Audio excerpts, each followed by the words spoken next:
ऐसा लग रहा है जैसे मैं सब कुछ खो रहा हूँ। सर, क्या मैं कुछ कह सकता हूँ? 2015 में जब मैं मदुरई स्टेशन में कांस्टेबल था, तब एक शख्स आया था जिसने बताया कि उसकी बेटी और पोती गायब हो गई हैं। किसी ने भी उनकी कंप्लेंट पर ध्यान नहीं दिया। वो रोज स्टेशन आता रहा। उसी दौरान स्टेशन में एक नए सब इंस्पेक्टर की पोस्टिंग हुई। सब इंस्पेक्टर ने उस बूढ़े पर ध्यान दिया और उसकी कंप्लेंट सुनी। बाकी ऑफिसर्स इस मामले को गंभीरता से नहीं ले रहे थे, बल्कि जानबूझकर उसके रास्ते में परेशानियां खड़ी करने लगे। लेकिन उस सब इंस्पेक्टर ने सबका सम्मान किया और उस बूढ़े की बेटी और पोती को ढूंढ निकाला, मगर जिंदा नहीं, सिर्फ उसकी लाश मिली।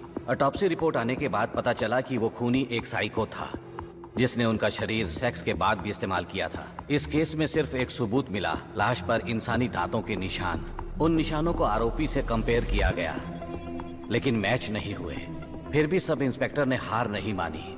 एक बार उन्होंने सोचा, आखिर स्टेशन में किसी ने ये केस हाथ में क्यों नहीं लिया। और सिर्फ इतना ही नहीं, उन्होंने मेरे रास्ते में भी रुकावटें डालनी शुरू कर दी। तब सब इंस्पेक्टर को शक हुआ कि स्टेशन के अंदर ही कोई शामिल है। उन्होंने सबके लिए एक पार्टी रखी। उस पार्टी में जैसे ही सब खाना खा चुके, सब इंस्पेक्टर ने सबको कहा कि अपनी प्लेट में एक एक सेब रख कर बांटें। सबका पेट भरा हुआ था, तो सेब आधे अधूरे खाए गए। इन्हीं आधे खाए हुए सेबों को फॉरेंसिक लैब में भेजा गया।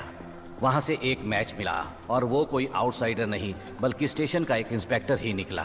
लेकिन उसके खिलाफ कोई कानूनी कार्रवाई नहीं हुई, क्योंकि उसके रिश्ते बड़े राजनीतिक लोगों से थे। जब सब इंस्पेक्टर को ये समझ आया कि कानून के जरिए वो उस मुजरिम को सजा नहीं दिला पाएंगे, तो उन्होंने बिना किसी डर के हथियार उठाया और उसका एनकाउंटर कर दिया। सब इंस्पेक्टर ने कहा था, मैं वही करूंगा जो पीड़ित को न्याय दिलाने के लिए जरूरी है। उसका नाम था कैस्ट्रो।